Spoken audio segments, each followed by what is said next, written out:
Welcome to Storytime. Roxas has been in the organization for about a month now, and things are actually going pretty well.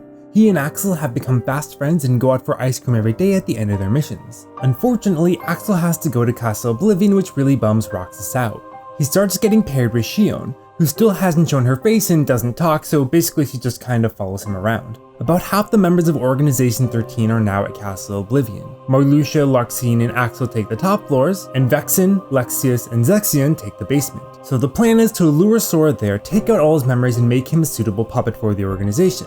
Of course, Marluxia really wants to use Sora for his own gains. So Marluxia tracks down Sora, Donald, and Goofy, and tells Sora that he can find his lost friends by going to Castle Oblivion.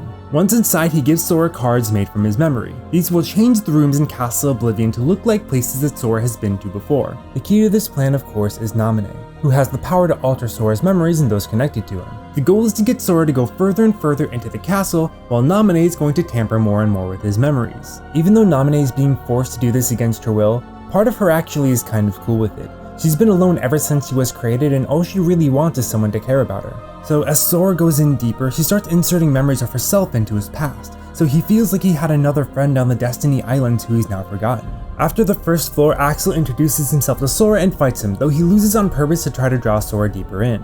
Meanwhile, Diz, who you may remember as the former Ansem the Wise, has finally gotten out of the realm of darkness, and it's time to start his plans for revenge on the apprentices that betrayed him. Riku and Mickey have gotten separated, so Diz leads Riku to Castle Oblivion's basement. Though he's no longer possessed by Ansem, there's part of Ansem's darkness still inside Riku. This part of Ansem starts manifesting physically instead of Riku losing his memories, and it taunts him and tries to get him to give into the darkness completely so that part of Ansem can take him over again. Zexion almost immediately senses that Riku is there, and he tells Vexen and Lexius about it so they can decide what to do. Back in Twilight Town, Roxas and Shion fight a large Heartless. Shion is actually able to use Roxas' Keyblade when he drops it. Shion finally removes her hood, and because she's made of memories, her face looks a lot like Kairi's. She also finally starts to talk, so Roxas starts taking her for ice cream every day like he did with Axel.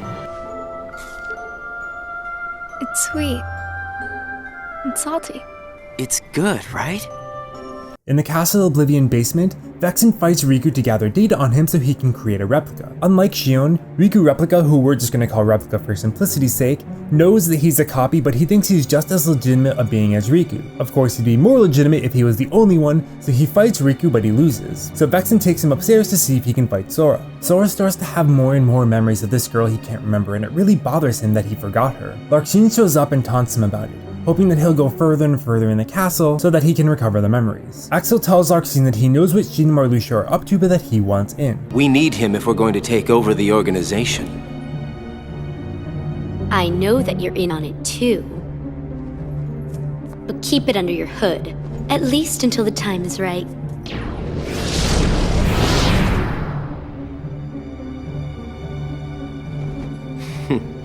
You would have been wise to have done the same, Larxene.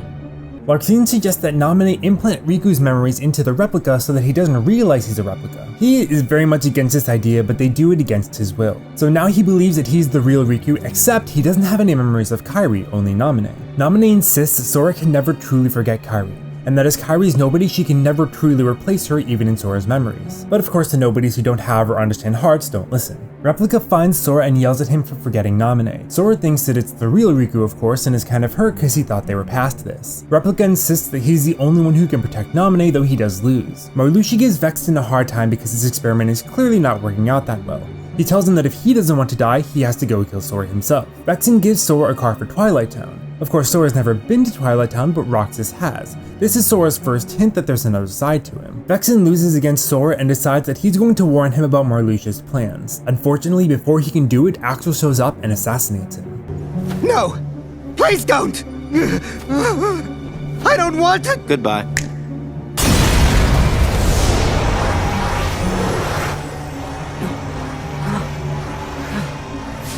What are you? What are you people?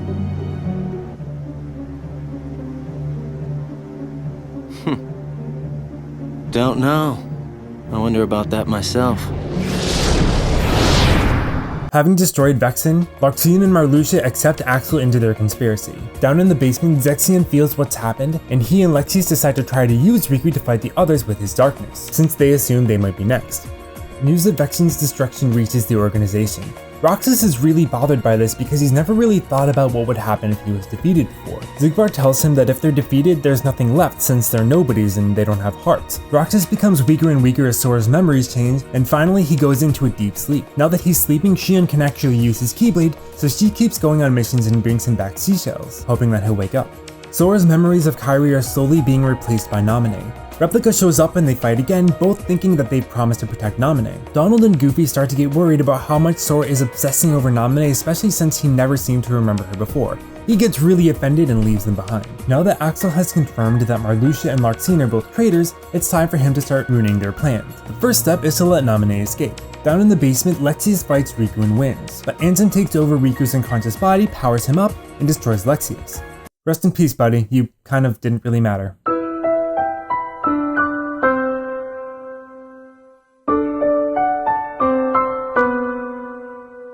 Naminé confronts Sora and comes clean about changing his memories. I was lonely for so long.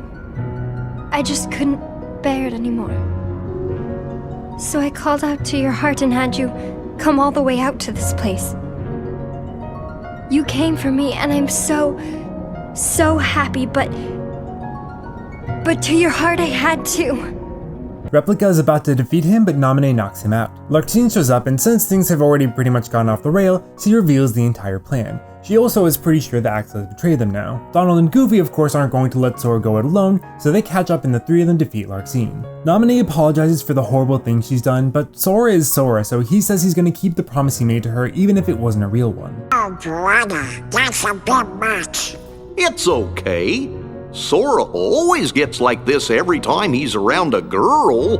Aw, cut it out. I thought you both lost your memories too. Marluxia captures Naminé and Axel tries to help, but he ends up fighting Sora so that Sora will think he's defeated and won't be worrying about him later. Sora goes up against Marluxia while Replica comes in to save Naminé. Replica now remembers that he's not the real Riku, but like Sora, he's going to choose to keep his promise to Naminé anyway. After a long battle, Sora defeats Marluxia, and Replica decides to go off and find himself to see who he really is. Naminé gives Sora a choice. He can stay the way he is now and stay with her, or she can repair his memories, but he'll forget everything that's happened in Castle Oblivion and about Naminé too. Of course, Sora has to get his old memories back, and Naminé is super sad about it, but she understands. Oh, okay. Nobody needs to keep a bunch of memories that aren't real, right? You want to remember all of the people who are really important to you. Anybody would choose that. Jiminy writes a note in his journal to thank Naminé, and Sora assures her that no matter what happens, he'll find her when he wakes up. Sora, Donald, and Goofy go into big tanks and go to sleep, while Naminé restores their memories. In the basement, Zexion faces Riku, using illusions to try to bring him further into the darkness. However, with Naminé's help, Riku realizes that he can embrace the darkness, instead of letting it consume him. Fearing his own darkness was making him weak against it. Zexion manages to escape Riku, but Axel and Replica find him. At Axel's suggestion, Replica kills Zexion and absorbs his power. So sorry, Zexion. You just found out way too much. Miki shows up and helps Riku fight off Ansem. They meet Diz, who tells Riku to go see Naminé. It turns out Replica is confused and he has one final fight against Riku. This time he loses for good. As he's fading away, Riku comforts him and tells him that he is his own being. And though he's gone, he does go happy. Riku meets Naminé, who tells him about everything that's happened to Sora. She offers to lock his heart so that Ansem can't escape anymore, but in return his memories will be sealed too. Riku rejects the offer, saying that he'll protect Sora and fight Ansem. Diz gives Mickey and Riku black coats like the organization so that they can hide from them and navigate the world with the corridors of darkness, and hopefully they can try to figure out what the organization is up to. Riku decides that instead of walking the path to darkness or the path to light, he's going to go in the middle. Neither suits me. I'm taking the middle road. Do you mean the Twilight Road to Nightfall? No. It's the road to dawn. He and Mickey set off, though Riku is still plagued by the darkness that's trying to come out. As for Axel, he's pretty much done everything he needed to. He's gotten rid of all the members that were traitors to the organization, as well as anyone that could be trouble for him and Sykes. He lets everyone else go, though he is kind of conflicted about whose side he's really on now. Before he leaves, he looks everywhere for the Chamber of Waking, but he can't find it. Now that Sora's gone to sleep and his memories are being restored, Roxas finally wakes up.